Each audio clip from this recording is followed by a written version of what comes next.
Guys, John V here from Phone Arena. Right now you're watching our video comparison between the Google Nexus 5 and the LG G2. Now both these handsets are siblings. You might not see it right away, but they are. They're both made by LG. You have similar hardware under the hood, but when it comes to their software experience, totally different from one another. You have the stock Android 4.4 KitKat experience with the Nexus 5 and a customized Android 4.2.2 Jelly Bean experience with the G2. Okay, so both handsets are made by LG, and we definitely see some similarities with their designs, but they're still far away from one another. Now, with the Nexus 5, we know it's hitting a very affordable price point, so its overall design is a lot more reserved in tone, so it comes out a little bit more conventional and bland looking, whereas the LG G2, definitely the more premium device and has a flashier look to it.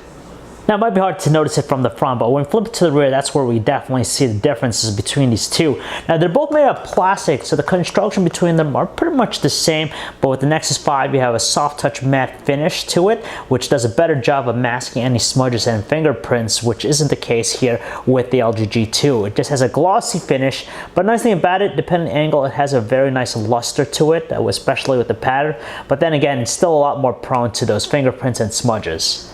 We actually don't find one handset to offer a better in-the-hand feel. They both have some pleasant qualities. With the Nexus 5, thanks to its soft touch matte finish, it just offers for a really nice grip in the hand, and technically the overall footprint is smaller compared to the LG G2, but not that much. It's just amazing how the G2 pretty much closely matches the Nexus 5 in terms of the overall size, and that's also the fact that it's packing a larger display.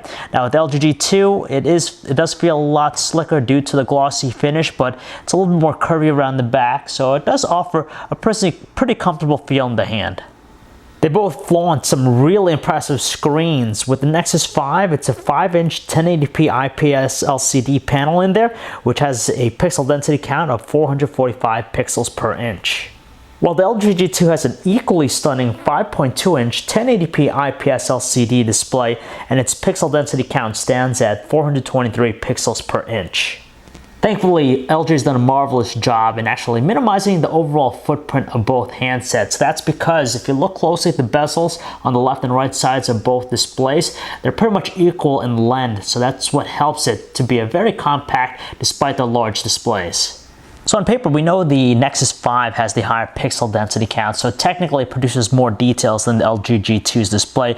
But regardless of that, they're both pretty sharp equally. So whether we're looking far away, close, or even using the web browser to view something, they both exhibit a lot of detail. And honestly, it's almost indistinguishable which one is the superior between the two. They both employ IPS LCD technology with their displays, so they have a lot of similar characteristics. For example, some very natural looking colors, a little bit in the punchy side on both. They offer a great outdoor visibility, but when it comes to view angles, we just notice more distortion going on with the Nexus 5's display. It just seems like at the widest angles, we notice it becoming washed out more, so the color black tends to exhibit a very milky tone, whereas with the LG G2's display, it's able to maintain its clarity a little bit better. Well, there's no arguing that these two handsets feature some stunning looking displays, but between the two, at the end of the day, we still find the LG G2's display to be a little bit more attractive just because it has a more vibrancy. On top of it, offers better viewing angles, and that's what really catches our attention the most between them. As we know, the LG G2 mixes things up just because the buttons for its power and also volume controls are placed in the back, so a little bit of a different position that we're normally accustomed. It's in familiar spots with the LG G2, and they're both raised and tactile with their responses, so they're really good. With the G2 set though, the power button, we wish it was a little bit more raised to have a little bit more distinguishability, but at the same time, when you lay the handset flat on its back, it's just a little bit more prone to being accidentally pressed.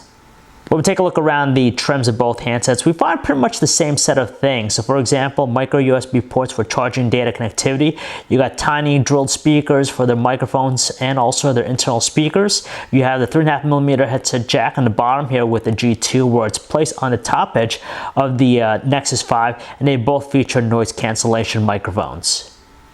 In the rear, we find their respective cameras. It's an 8 megapixel autofocus camera in the Nexus 5, whereas it's a larger 13 megapixel autofocus camera in the G2, but they feature the same set of hardware in tow. You have an LED flash, you have an f2.4 aperture lens, and an optical image stabilization module in both. Naturally, they both have closed designs, meaning there's no access to their internal batteries, nor is there a way to actually increase their storage capacities.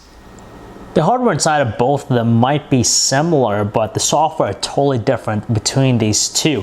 What we get with the Nexus 5 is naturally the most up-to-date version of the platform, so it's Android 4.4 KitKat versus the Android 4.2.2 Jelly Bean experience of the LG G2. The beautiful thing about the stock Android 4.4 KitKat experience on the Nexus 5 is that the UI is very clean looking, uncluttered, and on top of that, it just goes towards this simplified approach, which is great just because it's Android. There's a lot of complexity to it, but they really dull it down here with the KitKat experience. And then there's a customized Android 4.2.2 Jelly Bean experience of the LG G2. Now, it still has that complexity with its operation. It's packing a lot of features, some more useful than the others, but at the same time, it's arguable if people are actually going to use most of them. For example, you have the slide aside feature, you have the Q slide applications. It's great when it comes to multitasking, but at the same time, it just seems like a lot of stuff's going on, and for some people, it might seem rather redundant. Notifications are handled in the same manner with these two handsets. So basically swipe down from the top, we have the useful notifications panels with a lot of functionality, and at the same time we gain access to some very useful connectivity features and other options as well. As for multitasking, they're both similar just because you have the multitasking tray to quickly switch in and out of open applications. However, the G2 takes multitasking to up a notch with its functionality. So there's a bunch of different ways. So basically, you could use the various Q-Slide applications, which basically layers these mini apps over whatever you're doing. So you could do two things at once or multiple things. And on top of that, you even have the slide aside feature, which basically allows us to store 3 apps using the swipe method like that. So we could get that one app, we could do the second app right here, and finally the third app being this. And what we do from here is just swipe to the right with 3 fingers, and we could jump into any of those 3 applications that we saved. We have the same base set of core organizer apps on board with these two devices. So you have things like the calculator, the calendar, and even the clock applications. Now, even though the visual layouts might be different, their functionalities remain the same, but the G2 takes it up a notch just a little bit more just because you have things like the quick memo application. So if you love taking notes and all that stuff, you'll really appreciate what this application has for you. Google now is naturally on board with these two handsets, but with the Android 4.4 KitKat experience on the Nexus 5, it's actually integrated into the home screen. So you go to the leftmost window and you can jump right into it. At the same time, we actually like how the Google Voice search functions integrated to the home screen as well. So all you gotta do is just say the key phrase, "Okay, Google," and automatically it will run the service for you. It's a matter of personal preference which of these two keyboards are better for you. Now the layouts are nice on both thanks to their large displays. The LG G2's keyboard is a little bit more complex just because we're given a lot of stuff. You have a dedicated row for numbers, and on top of that, quick access to some of the symbols and other characters directly from the main layout. The nice thing about both is that they have a really great responsive rate, so we didn't have too many issues using either of them. It's crazy to say it, but these two handsets are powered by the same processor. It's the quad-core 2.3 GHz Qualcomm Snapdragon 800 processor, coupled with 2 GB of RAM and the Adreno 330 GPU. Now, honestly, when it comes to raw performance, they are pretty much tightly the same. We don't notice too much of a difference. For relatively easy, trivial tasks, they exhibit the same really responsive rates. And even for more processor-intensive ones, like playing games, they're both equal to one another.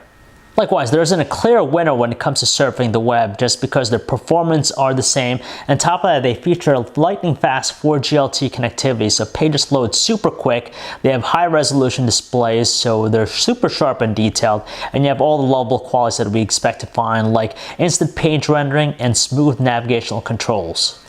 Out of the box, you have a wider video codec support with the G2, but besides that, the experience is wonderful with both, seeing that they're able to play high-definition videos with very few issues, with their large screens, high resolutions, and of course, punchy colors and smooth playbacks. There's a lot to like with both. However, with the G2, again, it just shows the wealth of functionality on board with the experience. So basically, you could minimize the apps so you could have it layered on top of something else. And from here, you could do a little bit better multitasking. So you could watch the video while you're doing something else, like, for example, surfing the web or even sending a message.